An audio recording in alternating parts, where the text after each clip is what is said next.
Hey guys, random question. When you do the No, I counting... haven't been in prison for 30 years. Wait, what? What? So what, your question? Yeah, so when you guys do the count-in, particularly I guess when we use the bot more than anything else, it could do the same thing when you're with Brendan. Anyway, when you're doing the count-in and you get to 3 and you start counting your 3, 2, 1, do you have a full body motion to the count-in? Or are you a normal person who sits still in your chair and just counts 3, 2, 1? Could you elaborate a little bit more on what you mean by a full body count in? Like, are you like cheerleader? You know, like, give me a 1, give me a 2. Like Stands up with a pair of pom-poms. right. Like what encompasses a full body count in? You have some type of bodily motion. You're like some other part of your body is moving as part of the synchronization process. So for instance, what I just did right now was I essentially not rocked back and forth, but I zoomed in and out with my chest/head. So I went, okay, imagine you're a chicken bending down to get some pellet on the ground. That was me. I went 3, 2, 1. So you bobbed. Yes, I bobbed. Yeah, I'm imagining like a head nod. Yes. Or like when you're headbanging at the concert, but you're doing it slow to the count. Correct. No. I mean, that's fine. No, I don't. No. I don't, but I'm happy for you that you do, I guess, if it gets you through the countdown. If anything, I do the exact opposite. Which is like, I like stay like a hunter, like fucking motionless, like a fucking psychopath. Because I don't want any sound besides 3, 2, 1 coming out of my fucking thing. Because I have a loud ass. You hear all that? You hear that, people? You hear that? That's my room. I don't like moving around a lot because it makes too much noise and I'm a mess. If anything makes noise during the countdown, Devin's going to lose count. Exactly. 3, 2, 7. Devin sounds like that one mission I had to play in Call of Duty. Was it World at War? One of the old ones. One of the ones that popped up on the Wii back in the day. Because, I was a bad gamer and I bought Call of Duty. On the Wii. Wow. On the Wii.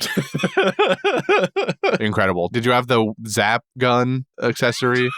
Yeah, I had the whole rig thing where it holds my Wii, nunchuck, and remote in the position of a gun. Oh, fuck yeah. Even has the backstock. It was great. It was cool. Anyway, there was a mission where you gotta be a sniper or whatever, and there's a button option to I guess, I don't know what they called it, but it was hold your breath to steady your aim. That's what I imagine Devin's doing. He's like, yeah.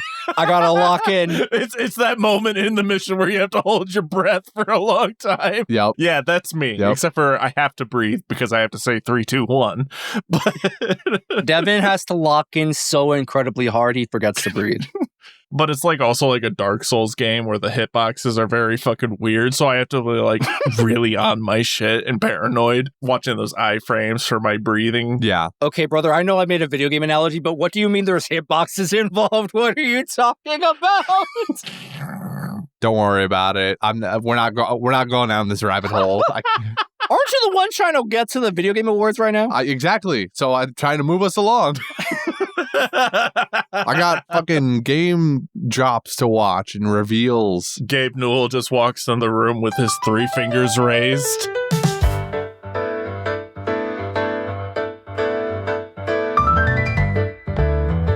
Bro, just watch the trailers on YouTube like everyone else, you weirdo. I don't want to. I want to do it with all the other people in our community that are watching it right now. So with that being said, let's read a goddamn summary. Anyone want to do it? I'll do it. We've got 2 main focal points with not too much deviation this time around. I can read. Debatable. So let's kick things off with something that's neither one of those cool things and get a quick check-in on Kiku and the kids. They're still on their way to Udon. Okay, great. Now that that's out of the way, we hit up Luffy to see what he's doing with his mini training arc in the prison camp. He so far beat the crap out of a bunch of nobodies, and now the bar is being raised up to the gifters level as a few of them step up to challenge Luffy, only to fall one by one as he attempts to create a punchless punch move using Haki. In the last bout of the episodes, Old Man Hio finally catches on to what Luffy is trying to accomplish and gives him a demonstration of how he used to keep fools in check back in the day. Catching up with the rest of the gang, Law has set out on his own to rescue his crew from the clutches of the Beast Pirates after Shinobu accuses them of snitching on the grand plan to take down Orochi. Yasu steps in after a second I'm having a stroke. After overhearing the conversation about the revolution and inserts himself in the plan. Moving to the snow-covered bridge where Zoro's locked in combat with not one, but two fierce opponents after Komurasaki and Toko run up being chased by an assassin. Zoro manages to disarm him and use his weapon to unleash a massive attack, but not before taking damage that causes him to pass out before getting to fight the sword thief. He awakens to Komurasaki having tended to his wounds, and she lets him know that she is actually Hiyori, Momonosuke's little sister. What surprises await us next week? We'll find out. Cool, I'm glad I read that out loud, because Christian, what the fuck, bro? What do you mean? How do you keep doing this? You can't keep getting away with this. You can't keep lying to people and telling them you've never seen One Piece and that you don't know what's gonna happen next when, like, 2 weeks ago you said, boy, gee guys, I don't know where I possibly could have gotten this thought from, but bro, wouldn't it be crazy if Komurasaki was actually Momo's sister? Like, wow, bro, what? You can't keep getting away with this. What? Wasn't that me that pointed that out? You haven't been here in a month. What are you talking about? Oh, wait, no, that was just in my head. That's right. You just said that Komurasaki was going to be a good person, which also ended up being true. But I do remember having the conversation with you. I remember that. Maybe? Again, in his head. I don't know, man. It's been a while. It might be that paint thinner kicking in. All the painting all those minis is really getting to you, huh? Yeah, it's you have a problem. I don't. Right. So anyway, welcome back to both of you, really. It's been me and Brendan for the last 2 weeks on this show. So how you guys doing? Especially Devin. Devin, you had to, over the course of the last week or two, catch up on over a dozen episodes. How are you feeling, buddy?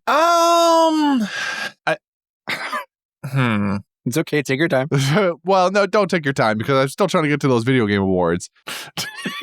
I feel like this is the longest step I have ever taken. What does that mean? A whole lot of nothing's happening while stuff is happening. All right, man. What the fuck? So it's just like a really, really big step. The foot hasn't landed yet, but it's still going. I don't know, man. Luffy's making progress on his level up strategy to beat Kaido in the 1v1 salty run back down the road. We got Big Mom as part of the plot twist plotting. I hate it. Respectable. That was going to be one of my main questions was how do you feel about the Big Mom amnesia thing? That is so dumb. As soon as I saw it, I was like, this is dumb. We're doing amnesia again? And then like normal, I watch these episodes with my cousin and he goes, nah, that hasn't happened before. And I literally point at Sabo and be like, really? Yeah, what the fuck is he talking about? You couldn't tell me it had to happen before. He goes, oh, right. I'm like, yeah. Right. All right. I need the SpongeBob meme of him looking like a bird. All right. Exactly. Me rips open the drywall of all the fucking amnesia plots. Yeah. Yeah, it's all the dirty diapers from the clam. Exactly.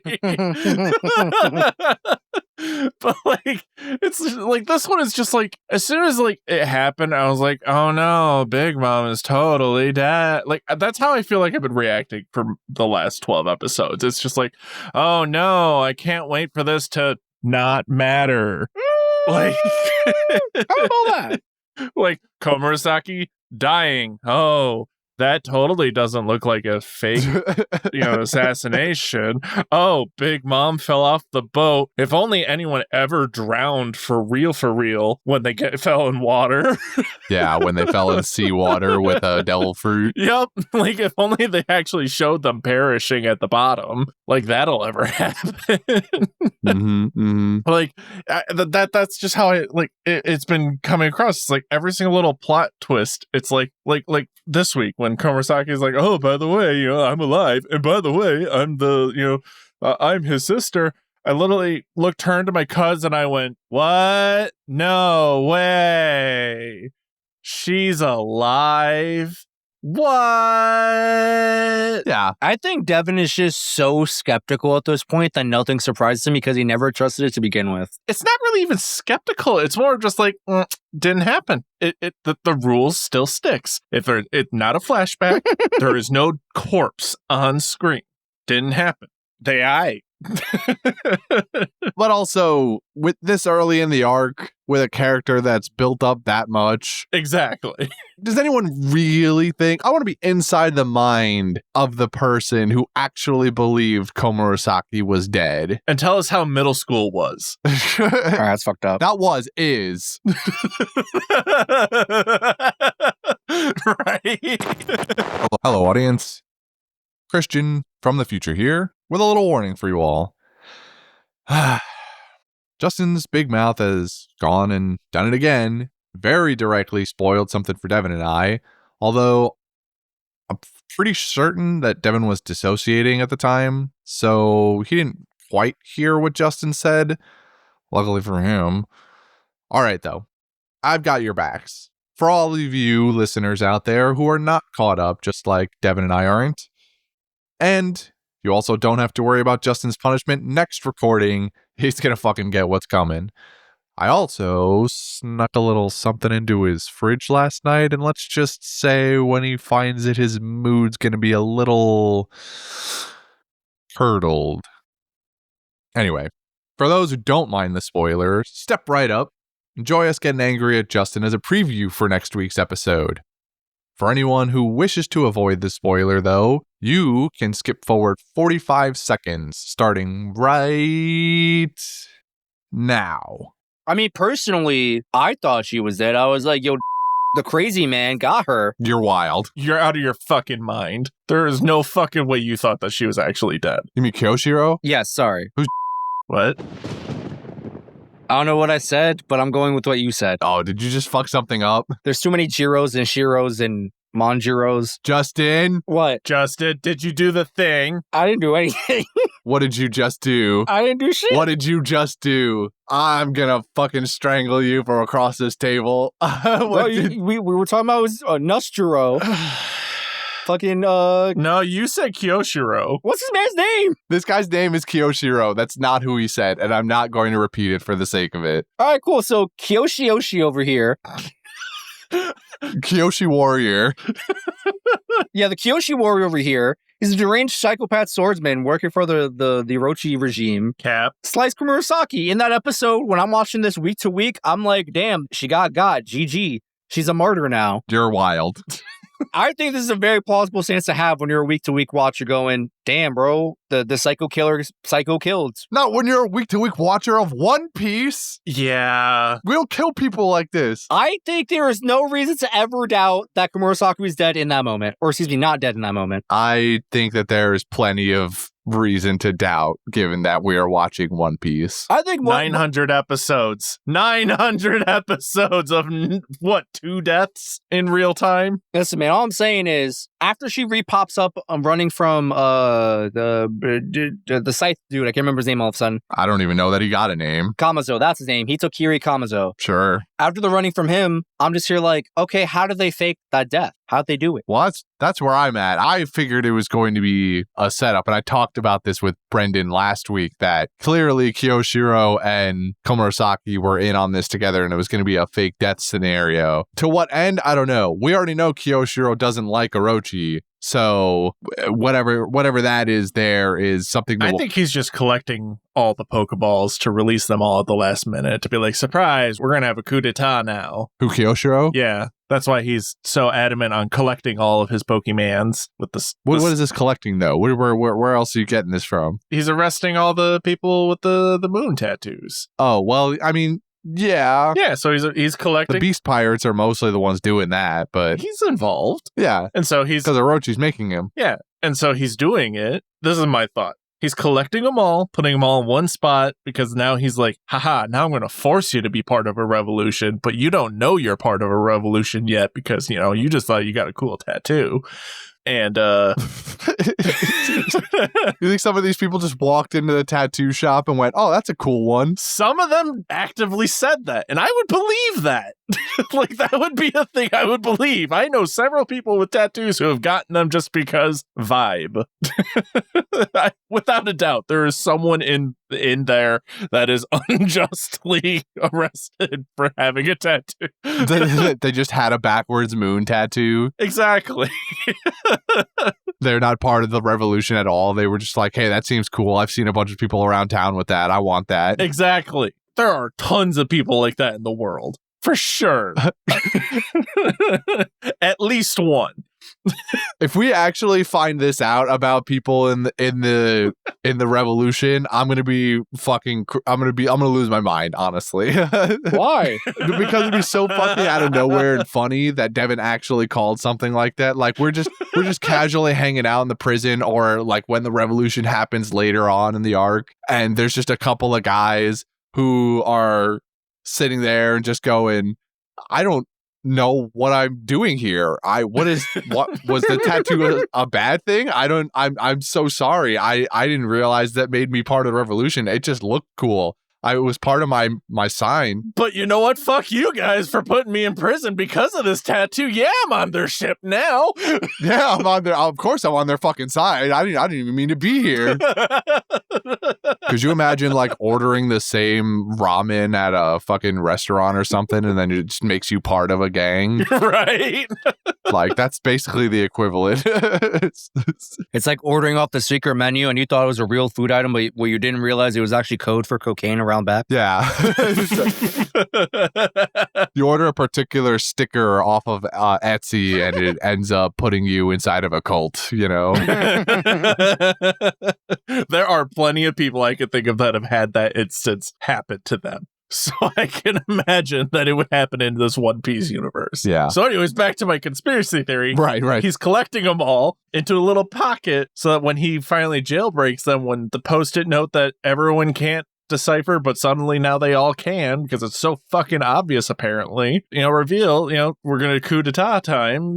He's just going to be like, haha, surprise, I was good all along, fucker. And then he's going to be like, by the way, remember that that girl you were simping for? Psych. She's alive. I used the back of my blade. No, I definitely cut her ass, but it was shallow. Or worse, it's going to be like the back of the blade and it had like red Sharpie on it or something stupid. Maybe they invented those squibs that they use in Hollywood. Oh, yeah. The sword itself is a giant squib. The sword is a squib. It just blows blood everywhere as it swings. It's got a hollowed core that you can put liquid in, and he puts blood and like presses a little button on the hilt. It's Kool-Aid. It's One Piece Kool-Aid.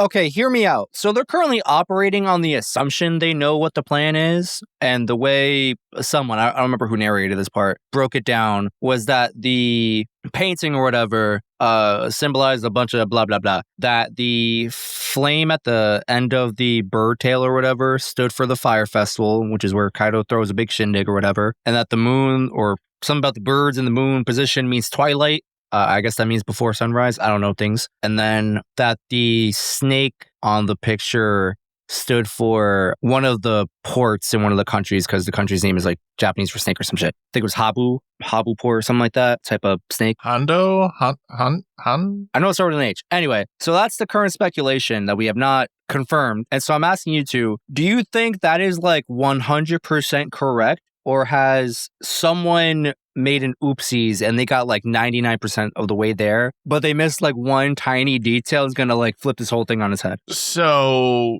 based on the fact that all the Straw Hat crew are going like, shit, the plan got leaked, I'm leaning to assuming that, yes, that was the OG plan. And also the fact that they explained it many moons ago, saying like, yes, see this picture of this wingding that I drew?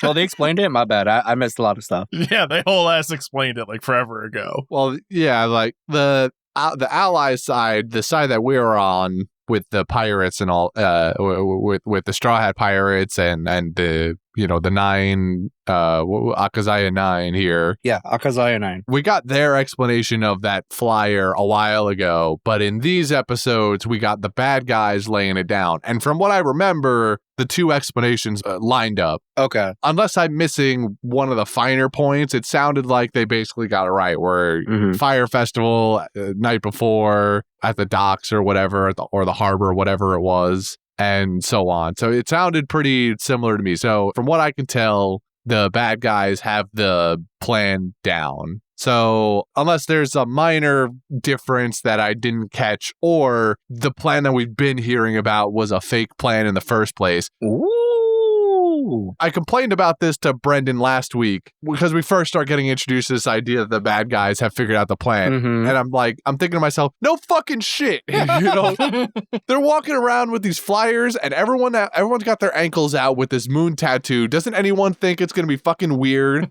after a little while that half the town is walking around with the same tattoo and nobody knows what the fuck it means? It could just be trendy, bro. Come on. No fucking way. In the same spot? Nobody's falling for that. Trendy, bro. The very, very believable cover-up. Nonsense. Utter nonsense to me. We live in the year 2025. What do you mean? Put the fucking tattoo somewhere where it can be easily flashed to people in the know, but is not just plainly visible at all times.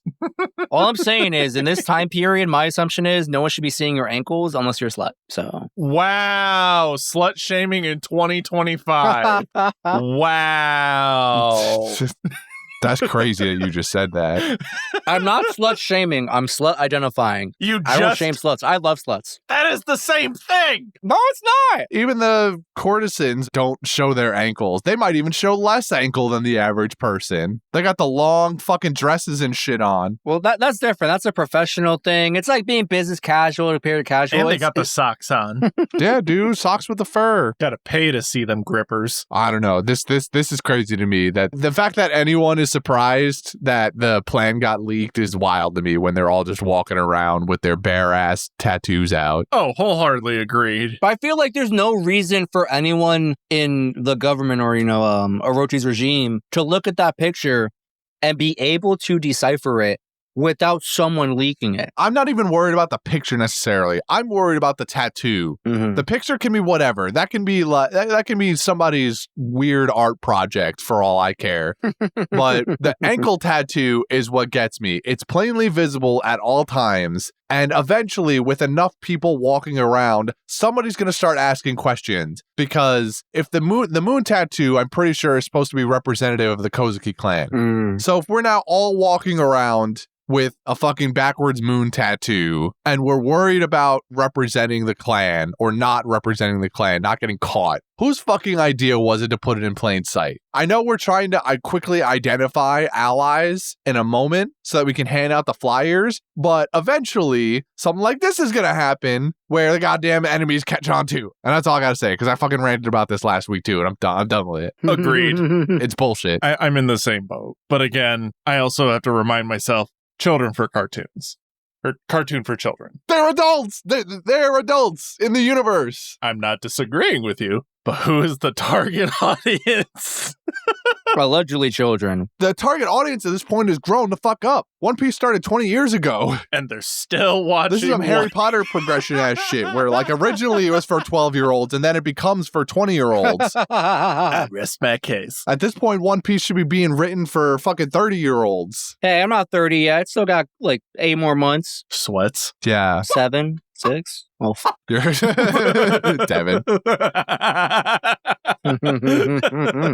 Aggressively begins sweating. A young 135 or whatever. Yeah. I'm a young, beautifully young 135. Yeah. Whatever Doctorine is. I forget how old she says she is. Enough. Yeah. But anyway, that's that rant done. What also, nope, go on. That llama, alpaca. Yeah. Fucking disgusting. Okay, alpaca guy, disgusting. What really blew me away was Haki coated spit, bro. That's crazy.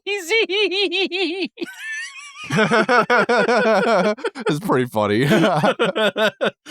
As soon as he was spitting and he was gonna fight and they started pulling out the Haki stuff, I was like, okay, this is dumb. It tracks. This is very One Piecey. I hate it, but ew.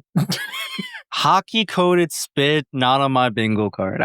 The possibilities for this have opened up. The floodgates are open, bro. Hell yeah. This has changed the hockey game. Also, it has opened up the potential for hockey. Yeah. But no, so I know I said it in the Discord. I don't know if you guys touched on it, in my stead, but the Scorpion guy. I wasn't here for that. We've not had a recording since you watched those episodes. Okay. So, as I was watching my episodes and looking at the monstrosity of a body that person has. It's just a scorpion with the torso. It's cool. Okay. Justin, where's his penis? Is it in the center? Like just dangling there? He has no use for that anymore. Exactly. Right? So then this made me, question. I was like, okay, where do scorpions poop? Right? Like, we know they don't really have genitals, but where do they poop? And so I Googled it. They poop from their tail. Like a Pez dispenser. Like, and if for those that are curious, you can join where the venom comes out? Yeah, not directly. Yeah, so I saw the video that Devin shared from like a Reddit post. It blew my mind. It's like you have the tail's kind of like segmented or whatever. So the last segment right before like the hook of the stinger, like where the pokey thing is, yeah, it like flips up like a Pez dispenser, showing its little scorpion butthole. And it poops out of it. It's crazy. It's fucking wild. Highly recommend you look it up just because it's fucking shocking. Nature's awesome. Right? But then you look at this guy and you realize, like, okay, he has a piece of shit personality. He's an asshole. Wait a minute. He poops from his head. He's a shithead. He's a literal shithead. Lol. He poops from his hair. Fun facts. Scorpions poop from their tail. Do you think he ever fucks up occasionally and like it gets on his forehead? Oh my god. If he has the runs, he just gives himself a shower. Oh no. Sneeze too hard and it comes out a little. Oh.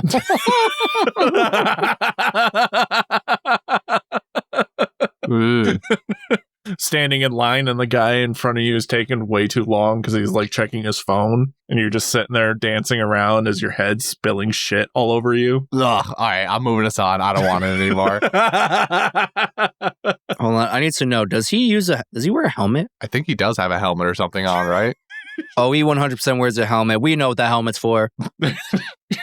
Is this a cock and ball torture joke? Like, what are we talking about? No, it says stop the poop from getting in his hair or the rest of his, anywhere, really. You'd think he'd be able to aim it. That's PPE right there. It's an articulated tail. Listen, Christian, you're a guy. We're all guys here. One thing I've learned about men in the bathroom is they can't aim for shit. Doesn't matter what's coming out of them. As a gas station attendant, I can confirm that nobody knows how to aim. All right, well, on that note. Accuracy is for the weak, apparently. I'm going to ask you one last question about stuff that happened previously before we dive into these. How did you react to Raid Suit Sanji? This is for both of you. That is not the reaction I was expecting. Well, so they missed out. They missed out on a great opportunity. Go on. Instead of Soba mask, they could have been Soga mask and been a pun making fun of, Soga King. Right. Right. They missed out on that. Shame. Am I surprised that he got it, pop can? No, I'm not surprised. But at the same time, I think it's hilarious. Like, I don't know how to feel about it. Because, like, so far, it's too jarring for him, if that makes sense, like, aesthetically. But how he uses it is very much him coded. Like, getting caught and the shit kicked out of him, because, surprise, surprise, he sees Nami's, naked. Yeah. I sped ran some episodes and I was like, wait, I missed the week where he gets caught in the bathhouse. Mm-hmm. That's both awful and amazing for me at the same time because honestly, I don't think I want to be part of that discussion. I don't want to relive that memory. But just like the blood, just seeing the blood shoot out of his face through the mask.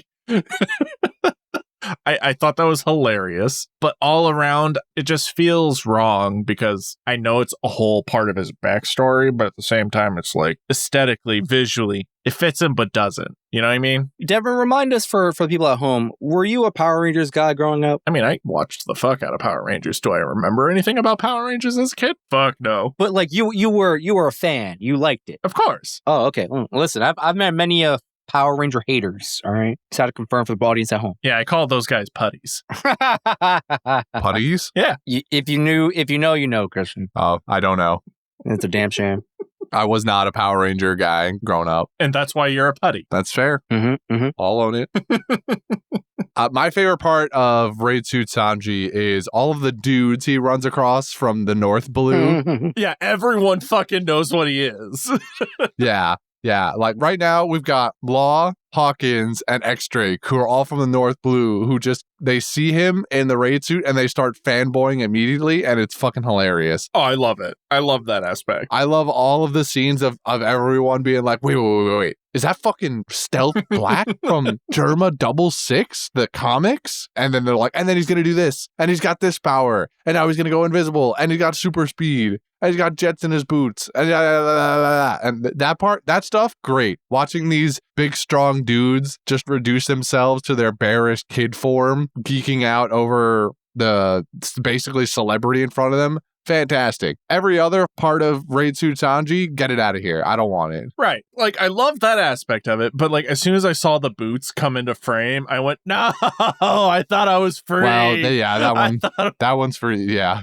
I don't care about that. I thought I was free from the gym sneakers. It's like, no. But luckily, they didn't use that soundbite a lot with him, which I love. Yeah, it's fine. You'll get it later when we're doing actual fighting. So far, he's running. But yeah, other than that, I mean, it was neat. As soon as they, showed him playing with the can, I was like, oh, okay.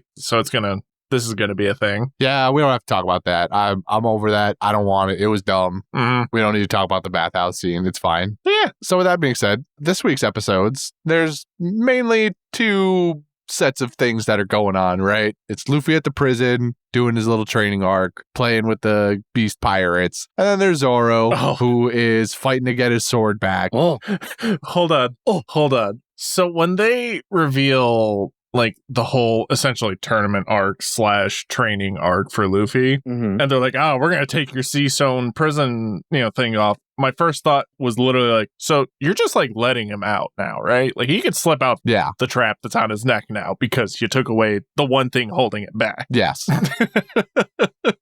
In the sport of fairness. It absolutely looks like he could just slide that collar up off his neck. Whole ass could easily. Yeah. The fact that he hasn't yet is surprising. He's just being a good sport.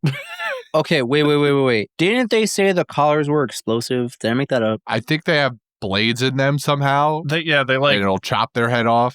Yeah, it's meant to like, if you go outside the ring, it like circumcises your head from your body. Yeah. I don't know. They probably said something about trying to take it off and it'll do the same thing too, but I don't remember. Okay, if it's an explosion, my brain is like, well, he's not Rayleigh level to be pulling that Kami save kind of maneuver. But if it's just a blade, man, he's got that easy peasy. What's he doing? But also counterpoint, both of them can use Haki. That's what I'm saying. So couldn't they just armament Haki around their neck and walk away? That's what I'm thinking. Maybe Haki not that good. Maybe Haki not that strong. I don't know. I don't fucking know, dude. When have you, every single instance we've seen, the man's been punching bullets made of sea stone prism, which I don't even want to get into that. But with Haki, like, you're going to tell me that these blades suddenly are more lethal than fucking Shusui, the fucking magic sword girl? Okay, well, my brain's still thinking of, like, bomb necklace mode. Either way, it's like, this collar poses such a non-issue, I think. I don't know. It's a threat for the sake of plot. Without sea stone cuffs. Well, let's see here. Actually, no, I was going to say something and then that's been disproven. Listen, my headcanon is maybe Boom, too OP for Haki. At least Luffy's Haki right now. But it's not Boom, it's Slice. It's ka-chink. Yeah, it's a blade somehow. Well, then, if my headcanon is correct, then whatever, moot point. And if it's blade circumcision collar, then what are we doing here? Exactly, it's blade circumcision collar. Agreed. Collar, so it's, what are we doing, dude? Not that explosions have a tendency to be doing things in this universe either, but... Hey, it killed Pedro. Look at Pell. Pedro's fine. Pedro's fine, he says. Yeah, right? The Will of P. The will of peace.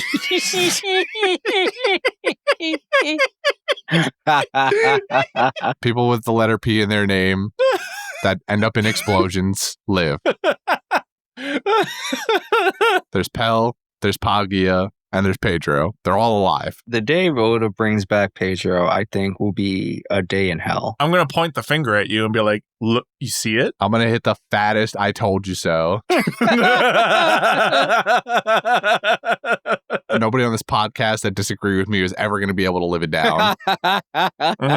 Same preach. Then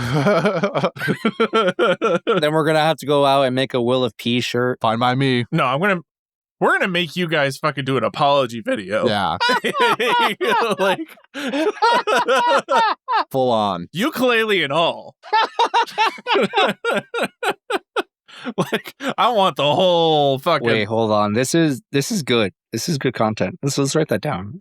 What did we make our bet over? What was that? What was our bet, Devin? What was the bet that we laid down? Which one? We laid down one recently where one of us had to make a YouTuber apology and then the other had to like being a cheerleader. Oh, if Jinbei is confirmed dead or not. Oh, right. And so far, I'm glad you remember the terms. I remember that now that Christian brought it up. I did not remember the actual bet. yeah, I believe you have to make a YouTube apology video and I have to dress up in like a maid outfit. It was like a cheerleader outfit or something. I don't know.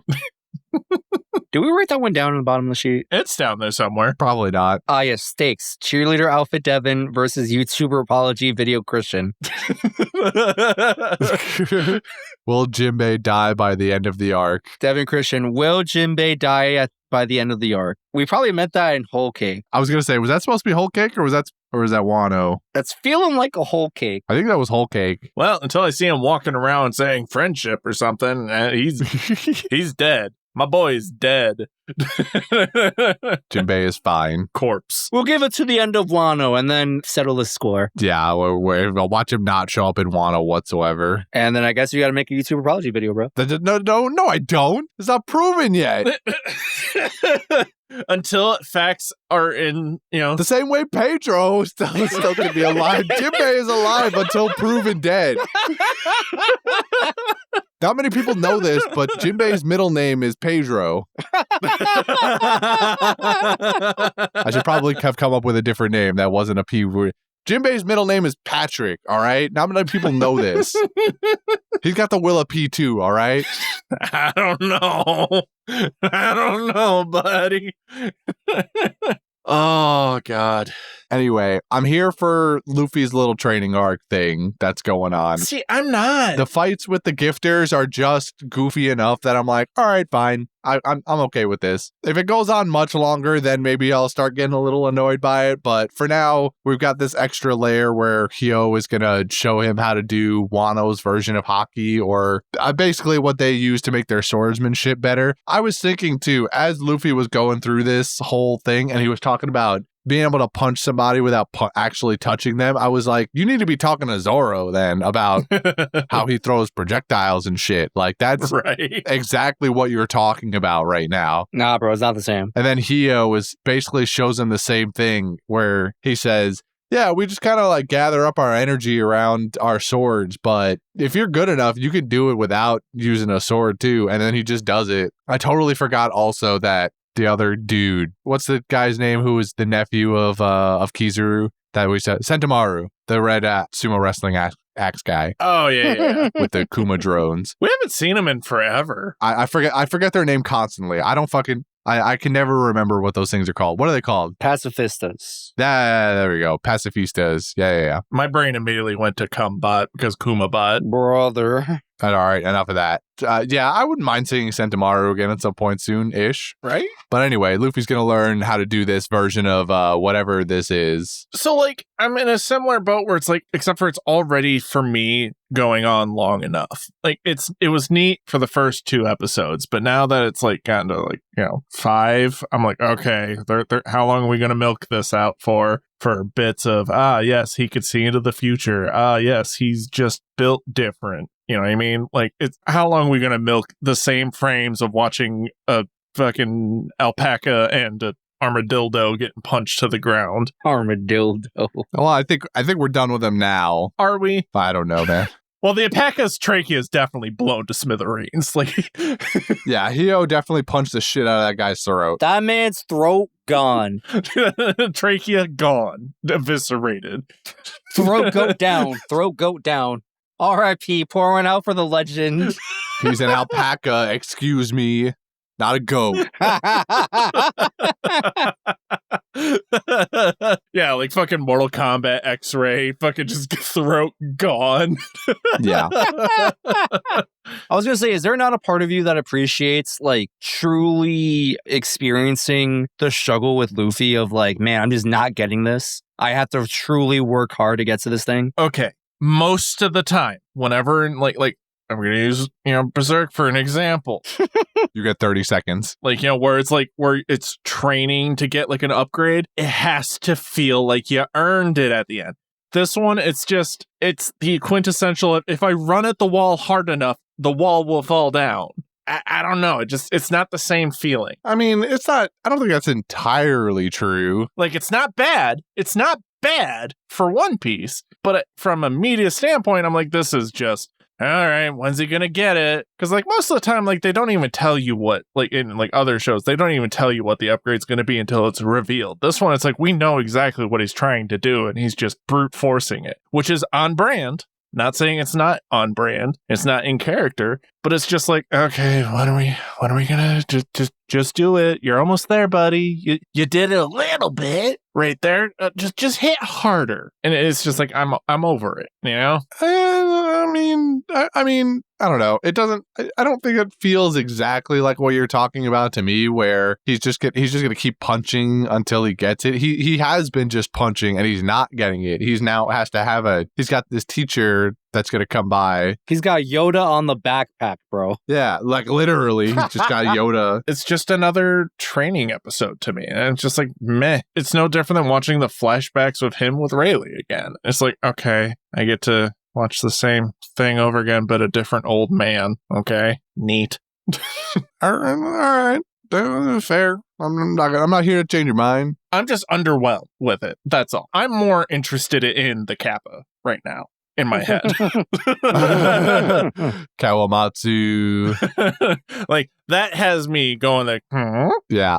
Say more. Or when Zoro was like, wait, are black blades? Pause, and then never elaborate on it again. Yeah. One day we'll learn something about that. Really left you on a solid cliffhanger. I already got a theory cooking in my head. Oh, do tell. What makes a black blade is a swordsman permanently sticking his haki inside of a blade. That's my current theory. We've talked about this already. This isn't new. What? We've mentioned this before. We probably mentioned this back when during the Pika fight. Maybe you weren't there. I don't know. This is when I would have imagined this got brought up. Or I would have brought it up at least. Wasn't me. This is definitely a topic that we've talked about. I guess maybe you weren't there for it, which kind of surprises me. So I guess I mentioned it. But like, what if it's like their soul being like soul trapped inside of it? That would be sick. That could be a thing. That would be metal as fuck. No pun intended. Right? We kind of see, it feels to me like in the scene with Zoro doing his purgatory onigiri, that they're loosely trying to show you that Zoro has inadvertently discovered this version of what Hio is talking about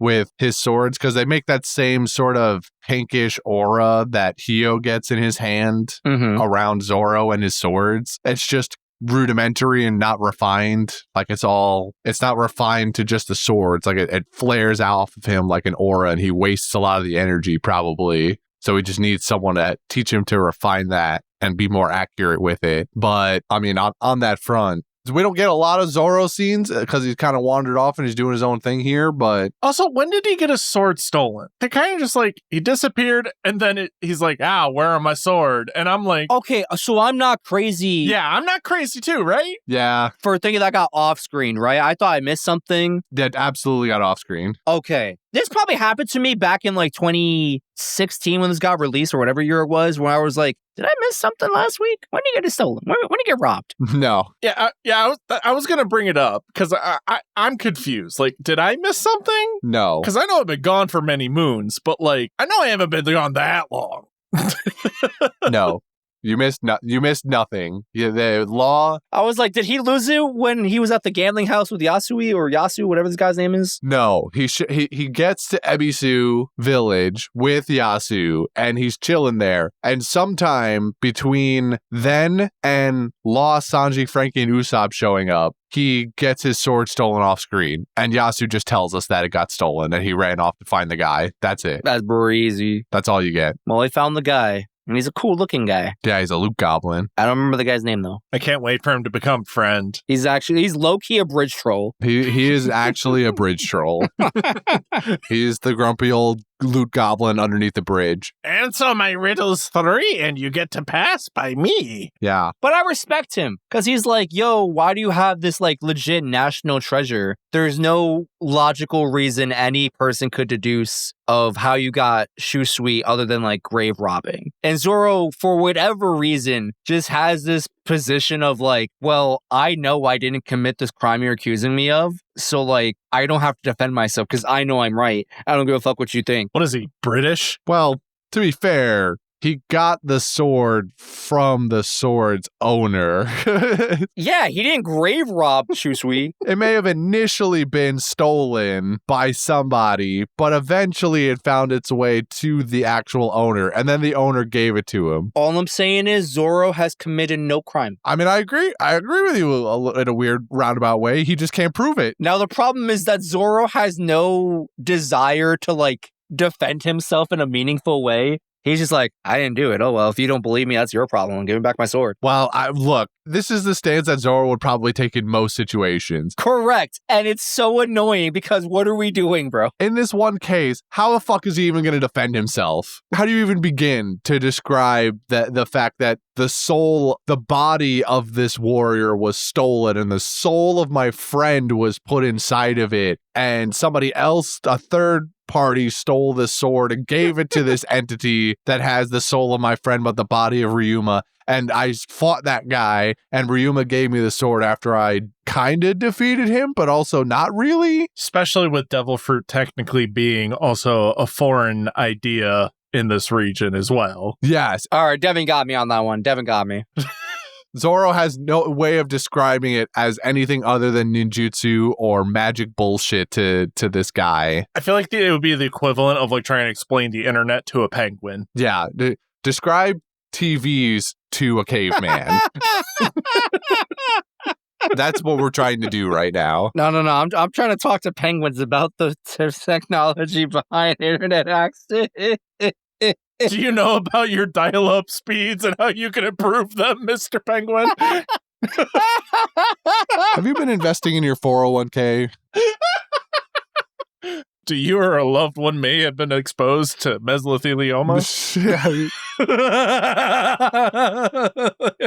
Call JG Wentworth. 877 something now. Cash now. 8777 cash now.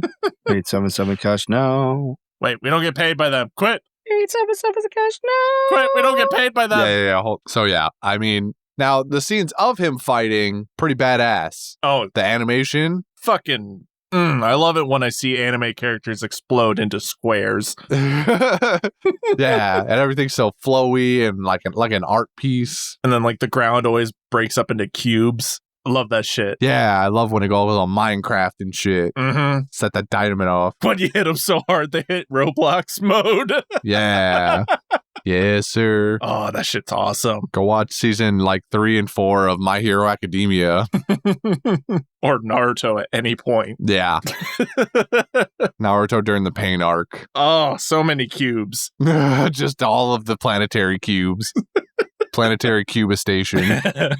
Brothers, I'm sure you can imagine A cube? Yeah. It's square. It's 3-dimensional. how horny Justin was in the year 2016 or whatever year this episode came out. Horny for the cube? Or God, for... I had a raging boner for Zoro. Oh, okay, for Zoro. For all of it, everything. These set of episodes, watching Zoro go crazy against Mr. Kamazo here. My man, in my opinion, willingly took the scythe to the shoulder just so he could get his third weapon of choice and then absolutely proceeded to beat the brakes off this man in the 2v1 because no one respects the 1v1 ever in any universe, apparently, bro. Nah. We're here to win. My man said he would run the fade. Just give him a second. There's a line, apparently. Nah, I was just waiting. He's like, you're unguarded. He's like, would you stop? He's like, this is the only way to win in battle. I must catch you at your least expecting moment. Hiya! And then out of nowhere, he just like walks off. And I'm like, oh, now that he finishes 1v1 and it's your turn, you're like, nah, I'm gonna go on and get out of here. Bro, Zoro fainted. The guy walked away before Zoro fainted. He knew Zoro was on his last legs. He saw the look in that man's eye and was like, this man ain't a problem no more. Zoro is the equivalent of anime edging. I would ask you to elaborate, but please don't. I mean, look at it. Well, I'm looking. Respectfully, I'm looking. Look at all the fight scenes. Every single fight scene we've had. No, you're not. It's like that moment right before you hit that climax. You're almost there. You're almost 100% satisfied, but then you stop. They always stop, and then it's 700 more episodes of just jorking it until you get to the next Zoro One Piece fight scene, where it's beautiful, and it's even better than the last time, and you're almost there, and then they finish it, and then they, do it. It's the same process. This Zoro fights are just edging for anime. I would agree with like... I don't know, man. I fully climax personally. That's because you're weak in will. No, he just knows what he likes.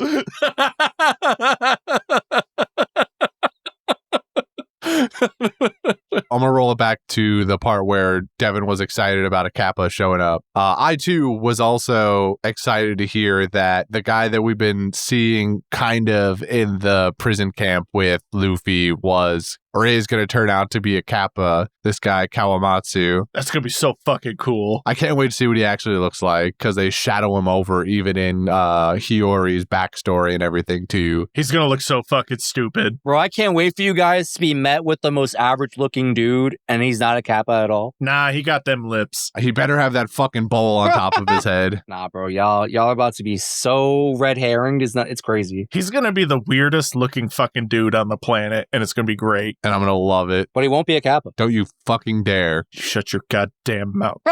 Shut the fuck up, fucking piece of shit.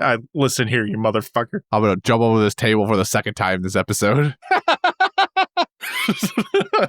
Table's flipped over. I'm crawling under it. Yeah. I'm excited. I want to see it. But yeah, that Kappa. I can't wait. I can't wait for him to do the swish swish, because he's going to have a sword.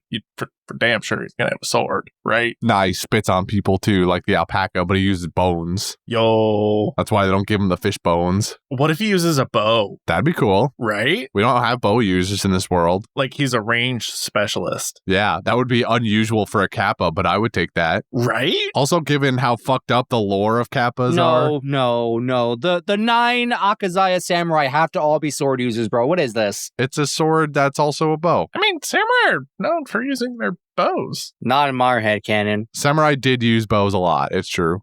They had those big fuck off long bows. Yeah, the big bow. Yeah, they're like taller than them. The one you have to do squats to shoot. Mm-hmm. And it's like a full body thing. It's like 500-pound bow. Mm-hmm. And they're like, yo, and it's pew. Yeah. I want to shoot one of those bows. Those things are fucking sick. God, it's so badass. I think that'll be fun. That'll be a fun day. But anyway, given the lore of the Kappas, like the actual lore behind Kappas, kind of terrifying. See, I don't know much about them except for, oh, they're fucking weird. like most Japanese mythos, which is just this thing be fucking weird and doing weird shit. Yeah, like Kappas are some of the weirdest out there, though. Like in terms of what they look like to the shit they get up to, Kappas are pretty up there on that spectrum. I'm willing to bet that Gabe will talk about it in the facts section, so I'm not going to say too much. In case he doesn't, I will elaborate later. But for now, just know that Kappas like to do a lot of weird shit. Some innocent stuff, but a lot of weird stuff too. Yeah, they like to do the nay-nay. They watch me whip. Watch me nay-nay. Can we also talk about that weird little moment Zoro and Komurasaki had? Maybe I'm crazy, but I'm thinking my girl Hiyori got a thing for Zoro, and I can't blame her. No fucking shit. Look at his biceps. Yeah. Yeah, you see the way she was looking at him? Bro, I can't wait for her to gaze upon his titties. She's so used to dealing with snakes. Once she sees his pythons, damn, it's over. Sir, they're gorillas, okay? Names them 1 and 2. That's true. She's moving up to a different jungle animal. Yeah, but she wants them around her throat or something like that because she's like that. I don't know. Look at them pythons. Just I don't know what you're talking about. She was just getting warm because it's cold outside and the fire's not enough. But why they gotta look, fucking kawaii as a cute little family in a poor house? Like, why? Because they do, man. I'm looking at you, Oda. I'm looking at you. This is officially the future I want for Zoro. See, after seeing all the weird shit I've been looking at all like 2 weeks with like the choices that Oda's made, I'm just gonna leave it like that. The choices he's made, and now he's doing something wholesome. I see what you're doing. You can't pull the wool over my eyes. It's all right. Zoro, this is the way. Get you a 26-year-old princess or heir to the throne type thing. Zoro's going to ruin it when he wakes up. Gonna be great. Bastard child subplot. Toko, unrelated to them in any regard. Okay, hot take. End of Wano. I want Zoro to stay behind on the island. Cap. Not happening. That's a very hot take. Want and or will are two different things. Should I call it a prediction? I don't think either of those two are true anyway. Exactly. Nobody wants that.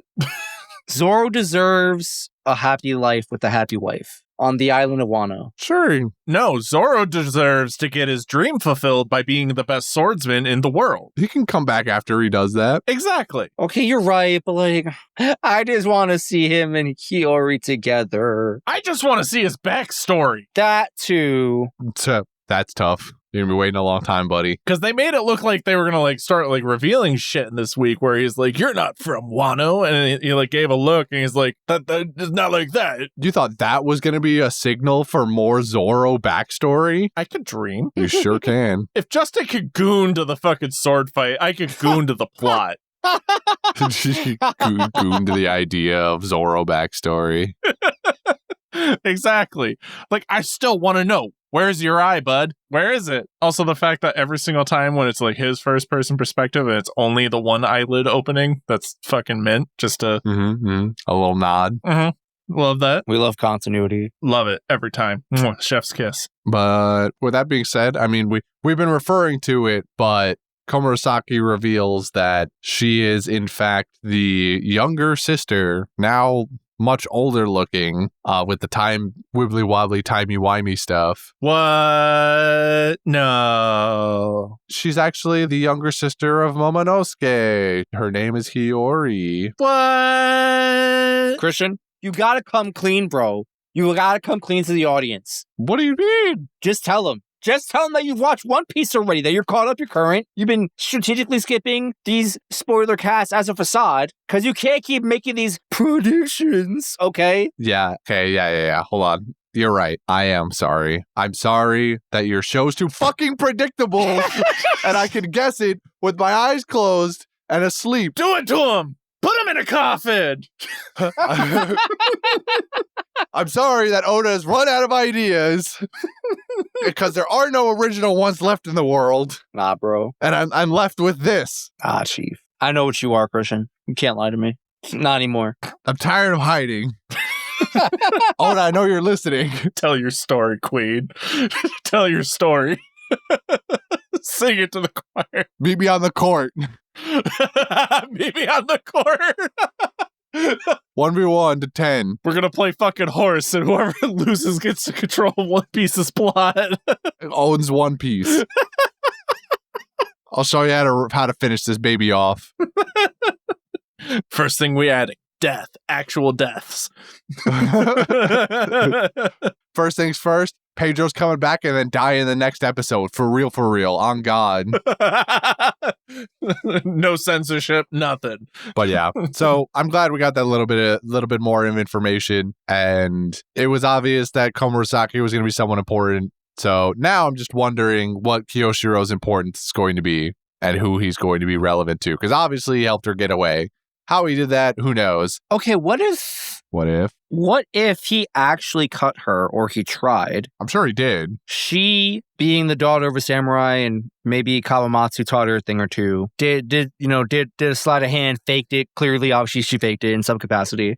Maybe it was a ketchup packet all along. I don't know. Mm-hmm. Or fake blood, from something else. It was wine all along. Yeah, something like that. I think Hyoshiro is just straight up that dude who just wants to kill people, kill things. And that someone else... And you were full of it. I think someone else helped Hiyori get away from this predicament. So you think Kyoshiro actually meant to kill her? 100%. That man has the bloodthirst just dripping off him. I mean, he dug out the crazy look in his eye, but also Komurasaki has been acting up to this point too and doing a fantastic job of playing that stuck up courtesan that just fucks with dudes all the time. All right, here's my hot take. You can fake being rich and famous and vain and all that kind of jazz. You can't fake crazy. Denjiro got the crazy in his eyes, bro. You can't fake that. You can't teach that. You're born with it. Counterpoint, crazy loves a bit, though. Crazy loves a bit. What does it even mean? I feel like he can be crazy, but also be on the good guy's side. That's what I mean. He loves the bit. Like, oh, we faking your death now? Bet. All right, say less. It's a no from me, Chief. How deep you want me to stab you? And she's like, what the fuck? Stab me? That's not part of this. We gotta make it look convincing. It's like that D&D story that you see on like fake Tumblr posts where it's like, yes, the necromancer that follows serial killer's victims around, reviving them and telling them, hey, pretend like nothing happened. Yeah. To drive the serial killer insane. Really gaslight him. Yeah, gaslight. Like, this is that. This is that. Komurasaki, listen to me. Be real with me. I'm going to pretend to kill you, and you're going to pretend to be dead. But then you're going to come back and pretend like it never happened. Clearly something went wrong somewhere along the line that this assassin guy is chasing her, by the way. Well, I don't know what's up with that. Well, yeah, Giggle Pants over there is, too loud. Do you mean the guy trying to kill her? No, I think he means Otoko, but honestly, both fit here. Oh, yeah, fair. Yeah, Giggle Pants is the real target, not the blue-haired. Oh, yeah. Oh, Toko's really the target, not Hiyori. Honestly... Well, that's like the whole thing. They even said it. He even said it. He's like, if her laugh was annoying. Quote. Well, that's what got them in trouble in the first place, but then Komurasaki defended her. Yeah, and then he was like, she be laughing. I don't like that. Yeah. Time to /sloosh. Yeah. No, I think Devin's cooking. I think, like, Hiyori is technically, like, a fugitive or whatever, and we gotta capture her or kill her. But, like, the target is really Otoko.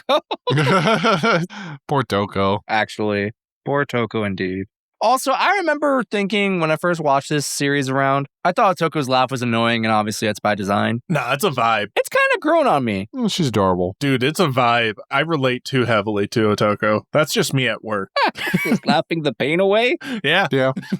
Oh, crazy customers mad at the fact that we don't sell milk? Yeah, you're right. It does suck. Your life sucks. Go to the next one down the street. There's 80 gas stations. Stop fucking complaining. I'm sorry, the lighters are only 75 cents and not 50 cents. Inflation's a motherfucker, ain't it? Exactly. Otoko's a vibe. Yeah, I'm here for Otoko. I'd work with Otoko. I'd work with her. All right. Any other last minute burning thoughts and questions about these episodes? I hate Lin being hungry. It's the same hunger pains shit again, all over again. Yeah, I don't want it. I hate anytime we flash back to them, pretty much. Instead of wedding cake, it's now red beans. Red bean soup, baby. It's beans. Everybody wants their hands on that red bean soup. Garbage. Tama wants it. Oh, you know what? I do have something to say. Mm-hmm. Yo, whoever fucked up my boy's Beppo, you don't know what's coming for your ass. The whole gang coming for you. Oh, poor Beppo. Beppo don't deserve the smoke. And the whole gang is one guy. It's one guy and me. Because I'm coming for your ass. No one puts Beppo in the corner. Yeah, it was sad. I don't like seeing Beppo all fucked up like that, man. Poor Beppo. Although on a side note, when during like that whole like argument between Law and them, right? Where they're like, oh, well, to be fair, she's been waiting for like 20 years, right? For this whole rebellion. I'm like, technically, no, the fuck she hasn't. Yes, she has. What do you mean? Didn't she get time? No, she did not. No. Oh, I thought. She's been around. Oh, okay. In my head, I thought she got time blipped. No. Mm-mm. And so I was like, it's been like a year. Shut the fuck up. No, that's all natural aging, baby. That's all natural. Yeah. That's all natural aging. She's a perfectly natural, mature, attractive woman. In a really weird and maybe sexist twist of fate, only the men went forward in time. And only men. No women. Sus. Yeah, 4 blips forward. Kinemon, Raizo, Kanjiro, and Momonosuke. Also, before Hiyori explained it, I was thinking to myself, man, it's really fucked up that, like, she stayed behind. And then she explained that, like, the belief is that, like, we shouldn't have both of the heirs in the same room, and God forbid something goes wrong. And I'm like, okay, yeah, I hear you. But you left the daughter in a burning building. How she got out, I know they explained that Kawamatsu saved her, but, like, before Kawamatsu gets there, I'm just here like, hello? What are we doing? Here's what I think happened, right? Okay. Mom wanted, we needed to blip forward as many people as possible to ensure that the rebellion would be able to happen in the future. But she left one, in this case, Hiyori, because she needed somebody to eat her heart to take on the time fruit for her. No shot, bro. Oda is not that metal. Oda is not that metal to make a 6-year-old girl eat her mother's heart, bro. And what? Are we fucking like Eren Yeagering this shit now? Are we just stealing everything from Attack on Titan? I think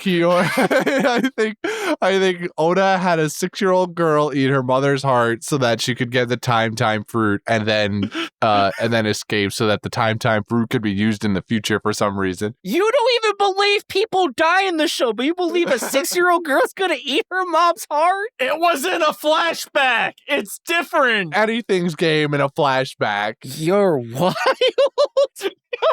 It was a flashback. It could have happened. I think Hiyori's got the time fruit. Y'all are insane. Or whatever the fuck it was called. It was called the time fruit, right? We're gonna say it's a time fruit. Sure. Huh. That is fascinating. What the fuck? I'm down with this theory. I'm down with it. I also, speaking of flashing back, can we talk about the fact of how, like, as they were describing her escape from the castle, how she casually got drowned? No, she was fine. Yeah, but she was definitely drowning as they were swimming underwater for a long period of time. That's fine. That's why Kawamatsu was telling her to be patient, to hold her breath.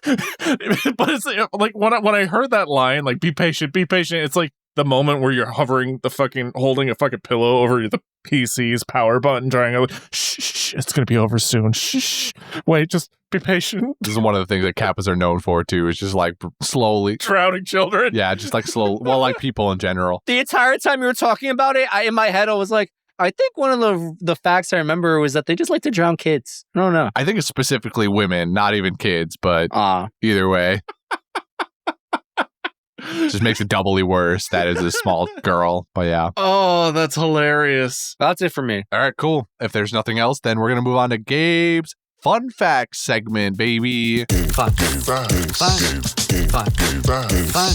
Gabe's Fun Facts. Does this sound cute play in anyone else's head when you say that? Gabe's Fun Facts. It doesn't, because I always forget it, because it's so new.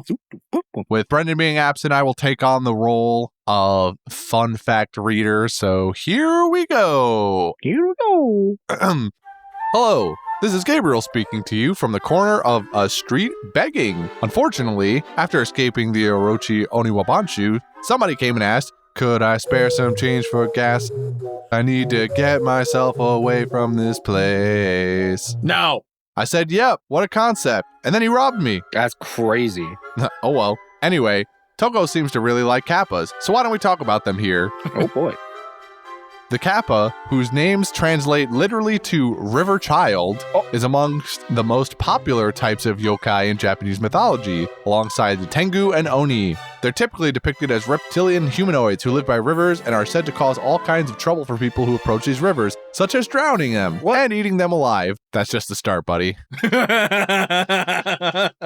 They're basically the early explanation for why bad things happen when people don't respect rivers and are meant to scare children from playing too much in them so they don't accidentally drown. Though, because they were treated as real beings, they were also given other traits. They were said to know Japanese very well, they played in local sports games, they farted loudly in public, they peeked up women's kimonos, they assaulted women who swam in rivers, they removed an imaginary internal organ called the shirikodama from their victims' anuses.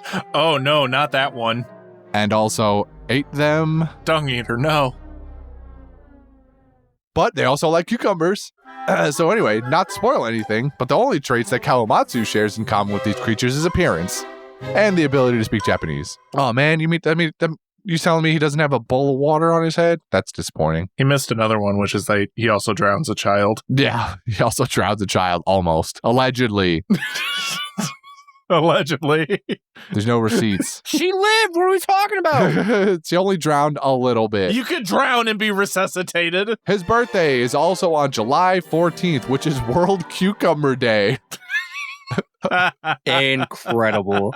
I wish to move on now. Doesn't seem to be a whole lot more, though. How about... Oh, I know. In this set, Batman returns, as they say. Disgusting. Hell yeah. Not only that, but his trusty sidekick, Gazelle Man, too. The goat. Almost. No, he's a gazelle. Get it right. Almost exactly 1 year after this episode was released, it was officially announced that One Piece's manga sales had surpassed the lifelong sales of Batman, the comic book character, not the character in this show, with, at the time, 490 million issues sold, as compared to Batman's 460 million. If you're curious, One Piece has now sold 578 million copies and is only behind the sales of Superman at 600 million, whose comics, may I remind you, have been running for nearly 100 years. Holy fuck. Superman has been around for 100 years? We coming for that ass, man. Watch your back. God damn. All right. Wow, that sure is impressive.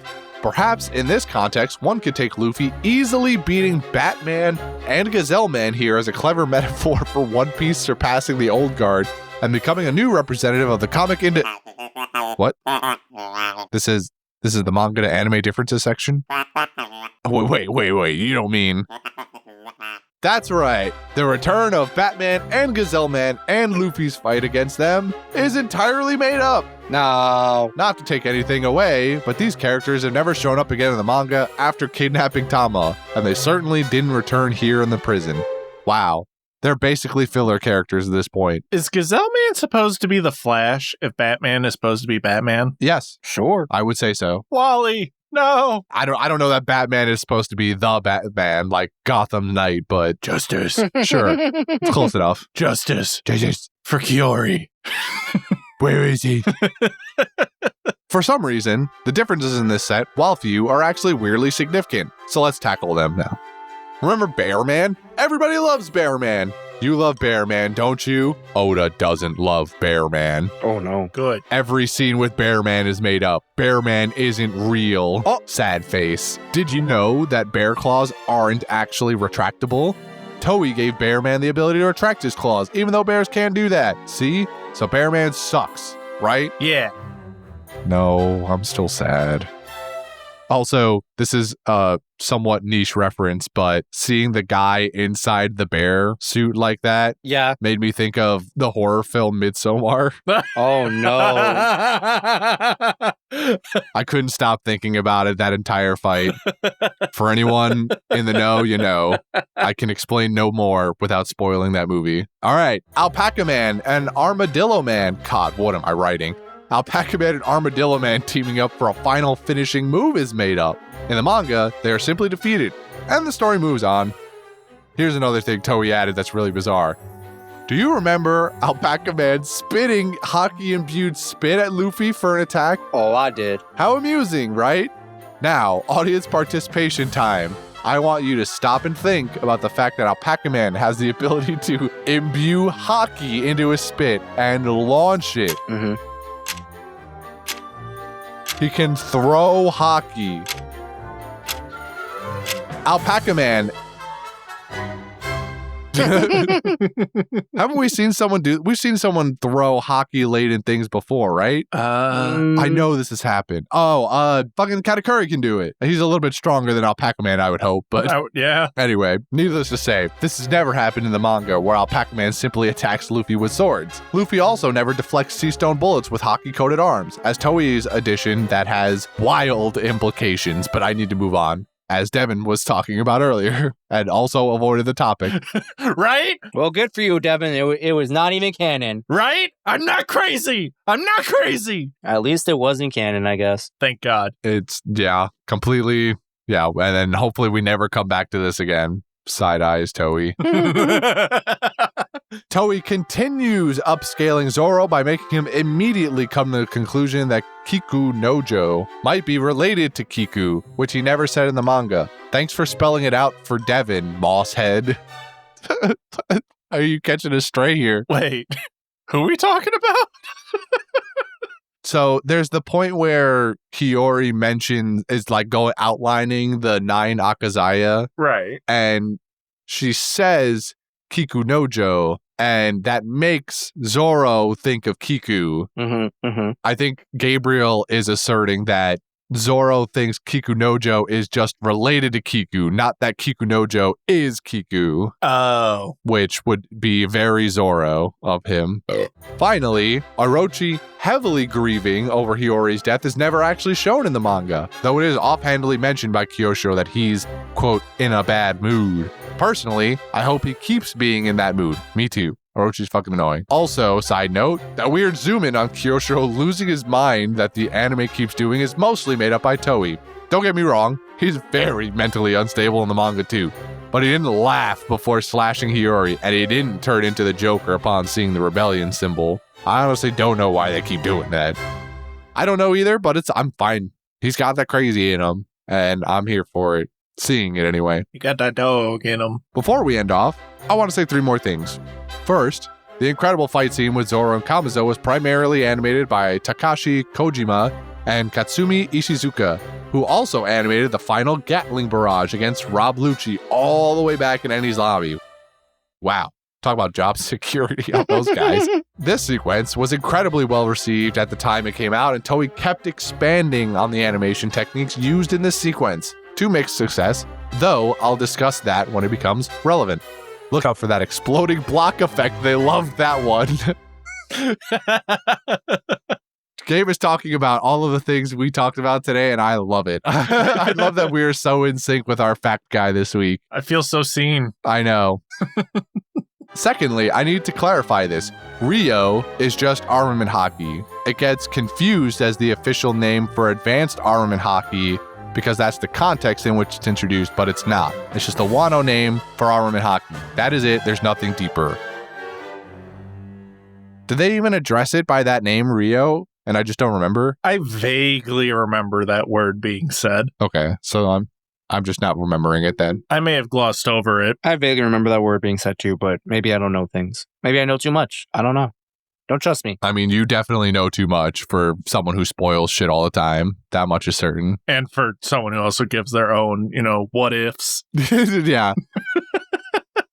Well, that's good to know. I'm assuming if Gabriel's telling us that, it's just never truly addressed in the show or manga then. Lastly, to unfortunately end this on a sadder note, the voice actor for Hyogoro unfortunately passed away on the 29th of November, 2025. No, dude, no! Yeah, you forwarded this to us, I think, earlier in the week, I think. You're right, I completely forgot about it. No! Yeah. Which actor? The voice actor for Old Man Hio. That's the short guy, right? Yes. Yes, the short guy with the blue and pink lotus tattoos. Rip. He also voiced T-Bone. Captain T-Bone, Vice Admiral T-Bone. So, besides Hyogoro, he was also notable for voicing the narrator in Yu Yu Hakusho, Tsuchikage Onoki in Naruto, and both Akuma and M. Bison in various Street Fighter and Marvel vs. Capcom games. His great work has brought the world great joy over many years, and that joy will be the legacy he leaves behind. May he rest in peace. R.I.P. the GOAT. Anyways, that's all for this week. My constant begging has accumulated me a whopping $10. Damn, that's impressive. I shall go buy myself a single Big Mac with that money because that's all I can afford in this economy. Merry Christmas. Happy holidays to you all. I'll see you guys next week. Have a nice day. Woo! Have a nice day. Another banger of a fact section. Thank you, Gabriel. And with that, we'll move on to the episodes for next week. What are we doing next week? 9:30. He who has spoiled shall not continue without proper atonement. As punishment for his crimes, I, God of Filler, shall cast the next set of episodes to be.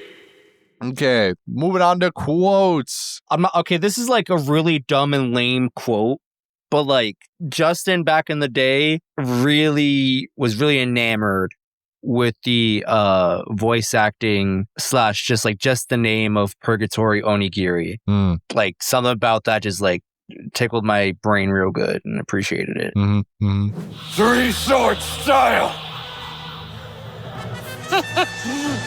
Purgatory.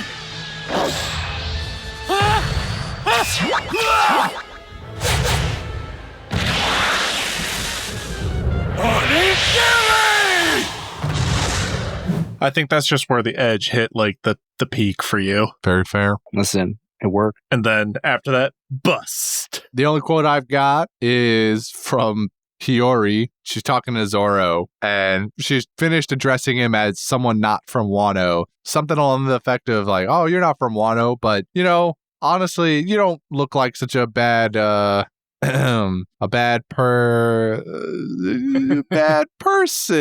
And Zoro's like, say it with a straight face. Just say it normal. What's wrong? I assumed from the way you dressed that you were a samurai of Wano, but it would seem you're from overseas? You don't look like a bad person. You look very, friendly. Liar. I'm sorry. It tickled me. Yeah, actually, why can't she say the word person? Re-implying that Zoro's not a person? He's an animal. Also, like, side quote that made me giggle too. Otoko explaining her joke about her name, where she goes through the whole routine of if you put my name's Toko, but if you put an O in the front of it like the honorific normally would be, it means boy, but I'm a girl. And she starts laughing hysterically, and she's like, do you get it? Is that funny? And Zoro's like, no, it wasn't. Say, Mr. Samurai!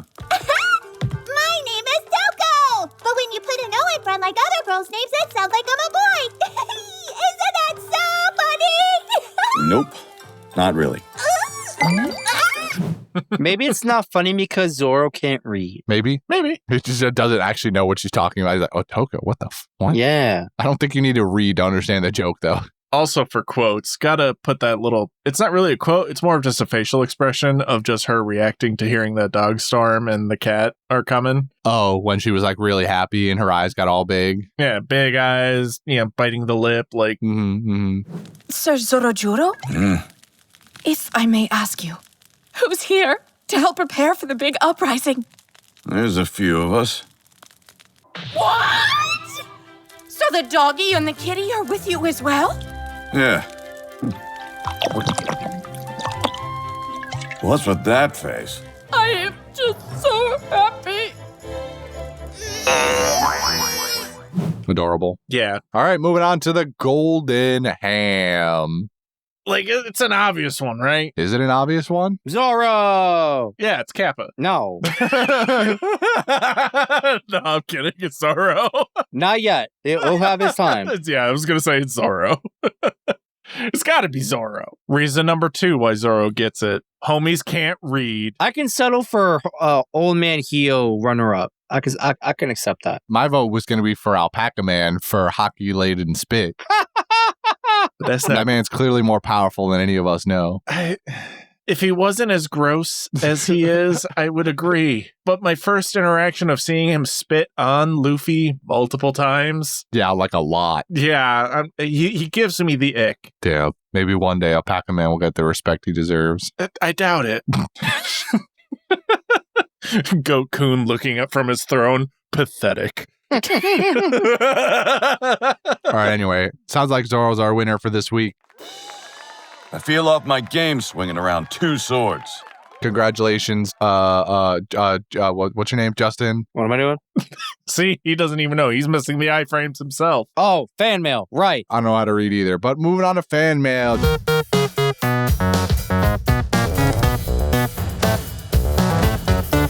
Justin, we need that fan mail. Where did I put that? Please hold. It's got to scroll to find it. Lose it. Oh, it's right here. Thank you. This is from listener Jessica over on her Instagram, and they write, "Hello, One Piece of the Limecast. I've actually been thinking about sending this message for way too long, but life has kept getting in the way. Now that Spotify Wrapped finally came out, I was ranked in the top 3%. Whoa. I figure it was the perfect time to show you my gratitude. Well, you don't have to do that, but thank you. I've been listening to you guys for about a year and a half now. I'm currently at the end of Dressrosa, and I've completely fallen in love with the entire cast. You always make my day, and listening to you guys genuinely helped me out through a really rough patch in my life. No matter how bad a day I'm having, I always find myself smiling from ear to ear whenever I hear your dumb jokes and discussions. For that, I'm forever grateful. Thank you for making my year. Aw, Thank you for, giving us your time and energy." that's delightful. I love that message. Hold on, there's a little bit more. I'm sorry. Oh, okay. One more thing. One more. Or two. I have a question. How many minutes did you guys have on Spotify this year? I personally had 88,722 minutes, or 61 days. Parentheses, I started listening to you guys as motivation for my rewatch, by the way. For other parentheses, I probably misspelled Dressrosa. You didn't. You did not. You nailed it. Good job. Oh, now where's my Spotify numbers? Please hold. So while he's doing that, because I got mine up here. So fun fact about me, I've been called a psychopath for this Yes. Uh-huh. because I don't listen to music while I drive my car. Oh? You an NPR guy? No, nothing. Dead silence. No radio? Nada. You sit in silence? I sit in silence. My man's a serial killer. Oh, yeah, you're a psycho. Someone call the cops, bro. Yeah, you're a psycho. I'm sorry. So here's my actual reason for it. I drive such a piece of shit car that I'm always listening for it to break. Oh. That's what I'm really listening to. Like, I'm listening to my car. But also, I'm ADHD as fuck. So I'm like replaying the movie Shrek in my head, for example, Bro. as I'm driving. So I don't need music because I just got that goblin in my brain going like, hey, remember that time in 5th grade? And I'm like, oh, God, channel change. And then it's like, hey, remember that time in your favorite movie ever from your childhood? I'm like, yeah, that's the spot. That's the one. That's the channel I'm looking for right now. So I don't really listen to a whole lot of music, but when I do, I get called out for it on my Spotify. Uh-huh, yeah. What'd they tell you? So, for example, let's just go through this real quick. My top genres: 1, metalcore. I don't know what that could mean, but that's a thing. 2, J-pop. Okay, I can see that. 3, soundtrack. What the fuck does that mean? You listen to like OSTs, Stuff from music and video games. yeah, and movies. Oh, okay. 4, country blues. Yeah, so I'm depressed. 5, Mongolian throat singing. 5, rock. Okay. Sounds pretty normal to me. Yeah, sounds right. Now on to the next tab. Your listening age. Now, I told you Oh, man. to earlier already what I am, Yeah. but I feel called out and I'm like, heaven forbid I have my own, ear stems I like to listen to. So apparently my listening age is 79. That's crazy, by the way. It's still so fucking funny. 79. Yep. You listen to shit from the 50s. I do occasionally. Not occasionally. You listen to it consistently enough that Spotify was like, you're fucking old. Then you listen to 182 songs this year. Is that a lot? Is that a little? For you, that is a lot. For you, probably a lot. For most people that listen to Spotify, that's nothing. That's a day. Yeah, literally. Then for my top song, it's Hugs by Pale Dusk. I've listened to it 13 times. I know, right? Huge fan. Bro, my top song, I listened to 75 times. Where's the number that was actually asked for? Well, That's who. How many minutes did you get to? So what's it called? So top podcast, obviously One Piece with a Lime.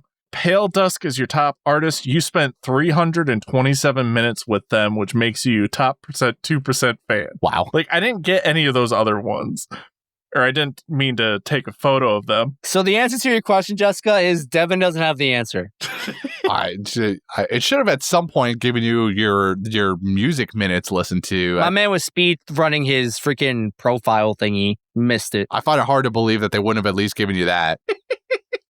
Yeah, I bet that's in there. You just accidentally skipped it or something. Probably. I mean, I also believe that it would be a small enough number that Spotify's like, this guy doesn't care. Like, he doesn't really. This guy's 78 years old. He doesn't know how to handle this. This guy's 79 years old. He doesn't care. He doesn't know how to actually use this rap shit. He's listened to more minutes on Spotify than he's got left in his life. Yeah.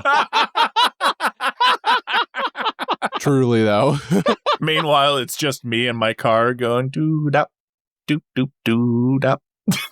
Justin, you want to go next or should I? All right. My total number of minutes listened to this year for music is 55,608, and that's equivalent to 38 days. So shout out to Jessica for blowing me out the water. And for podcasting, I've listened to a total of 42,341 minutes. Okay. It did not give me a day's translation. Yeah, that one it didn't. You'd have to do that math by yourself. It tells you. Hold on, I got this. Do the math calculate. As for music minutes, I have the highest number out of the people here, but I did not beat our caller, our messenger here. I had 70,411 minutes on music. Damn. For a translation of roughly 48 days. And for podcasts, I had about 47,483 minutes. And that math is, I don't know, it's like... I got about 29 days for my podcasting minutes. Yeah. So my podcast minutes is probably somewhere in the neighborhood of like 29 days or something. It's a little more than half what it's a pretty decent amount more than half my music minutes. So probably somewhere in the neighborhood of like 30 to 35 days of podcasts. Oh, I got the number now. 1,458 minutes listened. Brother. That's music? That's everything. No, it's probably just music. They give you a separate podcast notice. There isn't one for podcasts. I'm looking at it right now. Yeah, it's probably because you have so little. My man listened to a week's worth of music all of 2025. Yeah. That's incredible. And most of that was while I was mowing the grass. That's my those are my numbers. Oh, I got a younger number. I got 22. Devin listened to less than a day's worth of music. That is incredible. Yeah. But if we were able to count the minutes that he spent in his own brain, he'd blow us all out of the water. Galaxy brain just... Oh, wait, Devin. I know you said it was like 1,000 something or whatever. Mm-hmm. I rounded it down to 1,000 minutes. Converted to days, it's considered 0.69. Nice. Hey, nice. All right. Thank you for the lovely message. Clearly it was intentional from my side. Who was that from? Did you say who it was from? I don't remember. Jessica, thank you for the lovely message. I'm glad that we have been able to so consistently make your day and that you are ranked so highly among our listeners. That is incredible. And I love you for it, frankly. Hopefully somebody has actually emailed you back. Because if you're at the end of Dressrosa, then... I wrote a reply. I said thanks. Okay. And then some other sentence afterward. Excellent. Because if she's at Dressrosa, then... It's going to be a while. It's going to be a little while before she hears our response to her live. So... We'll see you this time next year. Yeah. We'll have the 2026 wrap numbers by the time you hear this. I don't know. They listened for a year and a half and they made it to Dressrosa. Assuming that they start at the beginning, then I don't know. They'll be at Awano in a couple of months probably. It's moments like these where it's like maybe we should like tell them like, hey, go to this episode, go to this timestamp so you don't get any spoilers. Listen to this and be like, see, you got shouted out. Yeah, we could do that. Yeah, because I know there's people out there who haven't been listening for a minute, looking at you. I know you haven't. I heard the words come out of your mouth. I know. I'm sorry we had a filler arc again. It had to happen. Devin, I don't know if we realize this, but they're still not listening. They haven't listened for a minute and they're still not listening, so they don't even hear this. Damn. I know, but I'm shaming them. And shame on you. Mm-hmm. All right, moving on to the Garb Gab baby. Gabu.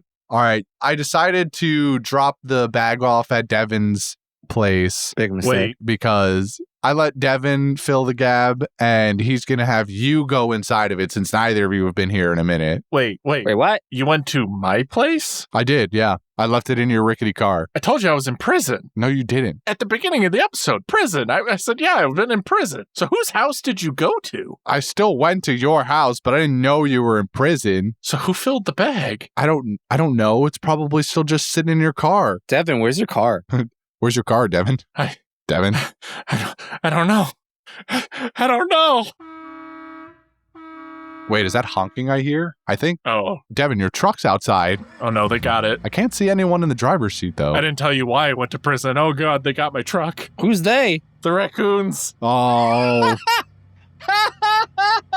That means they probably... I told you it was prison, but it didn't specify it was a POW camp. That means they probably have the gab, too. Fuck. This is you. This is on you. No, me? Get your fucking raccoon family in check. Hey, the alliance fell down like months ago. I warned you. That doesn't sound like a me problem. That sounds like a you problem. Well, it's a you problem when you put it in my car that was conveniently placed at my house. It's fine. I've got a backup. We'll get the actual gab from them eventually. We'll just have to fucking trade Justin's liver for it or something. I don't know. Wait, what? Anyway, speaking of livers. You only need a quarter of it, Justin. You'll be fine. Yeah, it'll regrow. All right. Fucking, well, it was supposed to be Devin filling it and Justin reaching in, but instead it's backup gab and Justin's still going to reach in. So here you go, buddy. Oh, fuck me. Okay. Well, Christian, I don't know how to tell you this, but I think the raccoons compromised this bag as well, because there's just nothing but trash in here. Devin, did you let the fucking raccoons in the studio again? We're at war. Okay? Why would I do that? This is clearly sabotage. Prior to the war. Before the war, maybe a little. Well, I'm gonna just, I guess I'm gonna take this used gum wrapper, I guess. Hold on, wait. Let's go with this Wendy's wrapper. Career Day Monkey Smile Fruit. Now, gentlemen and audience at home, y'all may or may not remember a character named Solitaire, who was a prison guard, or a person in the Udon prison system, who had a confrontation with Raizo, and I think it was a woman. There was. And the woman had a monkey tail and 6 arms, which may have been a play on words for Spider Monkey and Spider Solitaire. Yes. For those that may not remember what you're talking about. Mm-hmm. A screenshot is in order, I suppose. Yeah, could they get potentially a photo so that they could picture who the hell we're talking about? Hypothetically, of course. Right. So basically, what we're looking at here is someone with, was it 6 total or 6 extra? 6 total? Okay. 6 total arms and 2 legs to make up 8 appendages like a spider. And the tail. Don't forget the tail. And then a monkey tail. So basically, we're looking at the powers of, we'll say, a monkey, and with 6 total arms instead of just 2. All right, well, personally, I'm living my personal dream of having a monkey tail. I'm doing whatever the fuck I want with it. But in terms of career, I can finally live my lifelong dream of petting 6 dogs at once. Oh, dude, I'm so serious. I can't believe this just came to me and it's the best idea ever. The monkey smile fruit user would be the best hibachi chef ever. I feel like that would be a hazard. Bro, the entertainment value just went up 4-fold, dude. It's 5-fold actually if you throw in the tail, bro. Oh my god, I could see. Oh, dude, I need this to be real. You could be working 7 meals at the same time. Dude, so many flips, so many tricks. Imagine how many eggs you could juggle. Oh my god. Wow, that's a good answer. So in the same vein, I'm gonna say a pianist. Okay. That feels like cheating. I mean, have you seen how many keys are on the thing? The piano's fucking cheating. Okay, so you know how there's like a 3-necked bass / guitar? Yeah. Where you basically just have, what if we did that for pianos? Does that exist? That's called a harp. What would you do? What are you talking about? Like, it's like a triple-decker piano. There's 3 layers to it. Justin, you just described a double harp. I didn't even know that was a thing. I don't know what he's talking about either, Justin. He's saying it like this is a thing everybody knows, but I don't know what the fuck he's talking about either. Again, weird-ass music taste. Yeah, we know. That is a harp. That is 2 harps glued together, essentially. Sounds like a monstrosity. It is awesome. And they typically play covers for songs that are already made, but harpy, and it's cool. It's a vibe. Gotta be there for it. Okay, I'm gonna take Devin's idea and give it a +1. Pianist, great, awesome. We gotta give him more instruments, bro. Just make him the whole band. Just a one-man band, but with more one man. We gotta turn them into like the next level of one-man band, bro. One-man band. 1-person band. How many instruments can we fit in Got that the drumsticks, got the guitar, got the Got the string bass. The commitment to saying every instrument wrong is impeccable. Wait. Hold on. Wait. Okay, hold on. Wait. The same line of thinking, but we're going to make a slight U-turn and circle back. Not only are They're they... a fucking DJ, and they have all their hands on different knobs and levers and twisty bits as they're raving out. I think Devin's cooking. I think there's a potential for DJ. I don't know shit about DJing, but I feel like more arms means more equipment, and more equipment means more boom. More wub wub. More stonks. More ticka. Okay, as the one-man band idea, it's probably not feasible, but like, what if it was actually possible for this person to be able to play the piano, a keyboard, and an organ all at the same time? Isn't that just a church organ? I mean, I feel like your problem there is the logistics of getting all of these giant fuck-off instruments next to each other within reach. That's just a choir organ. It's just two pianos on top of each other with lots of pipes. Here's what I'm thinking. Okay. Our career day person is the world's best stock market day trader. They got 6 laptops set up. Buy, sell. Computers in general, all with their own keyboards. And you can just, with enough training of like looking from screen to screen, you could just like be hitting shortcuts on your computer keyboard to just buy, sell. Okay, I like your idea, but I like it even more if we turn back to clock and turn them into like a stock market trader before there was technology, where dudes were on like these clunky bricks of phones with the antennas, and you had to call people on like a chalkboard, draw the graph of like the Dow Jones at like hour by hour. Yeah. I think they'd be great in that environment. Wait. What if we go more blue collar? Fucking mechanic. They can hold their own goddamn flashlights. Nah, we'd still find a way to need somebody else for that. I could have 10 arms and still ask my son to do it. Where's the goddamn 10 millimeter? You're holding it. No, the other 10 millimeter from the other set. What are you, fucking stupid? It's just a rite of passage. Welcome to your daily dose of generational trauma. Yeah. Is this what it's like having a dad? Yeah. A little bit. You get to hold the flashlight for him? Yeah. No. You have to hold the flash. You don't get to. You have to. Yeah. This isn't a privilege thing. This is a this is a requirement. This is a chore. This is a debuff. It's a debuff. Yeah. You just want to go to the fucking high school soccer game, but you're busy helping your dad work on the 1976 Chevy. Or the boat. Or the deck. Definitely a deck. There was a deck at one point. That's some privileged shit. If it was a boat, like your dad just actively hates you, I think.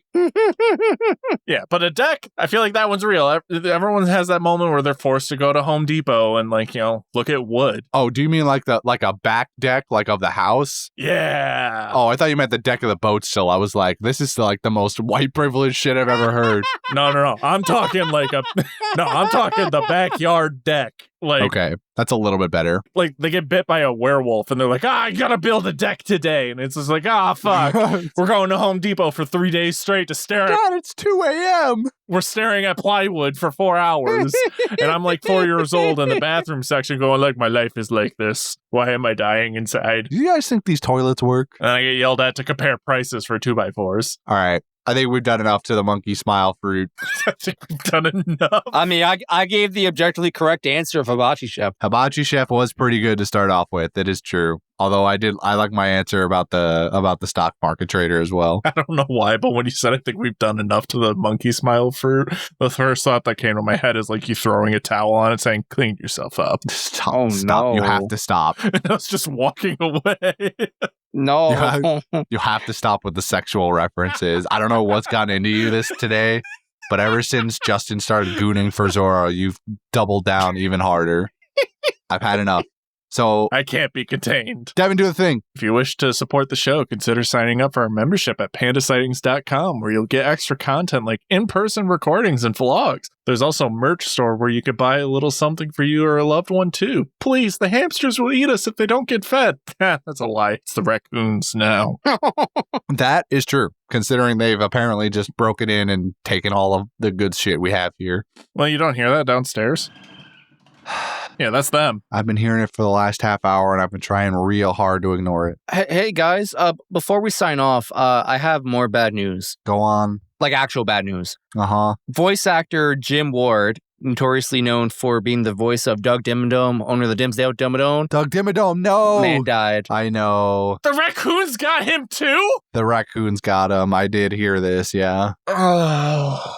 R.I.P. Jim Ward. When will this bloodshed end? Not Doug Dimmadome. I love Doug Dimmadome. Yeah, this was tragic. My childhood's falling apart one voice actor at a time. Well, it's okay. You can hold the flashlight for them in their heart, in your heart. Never!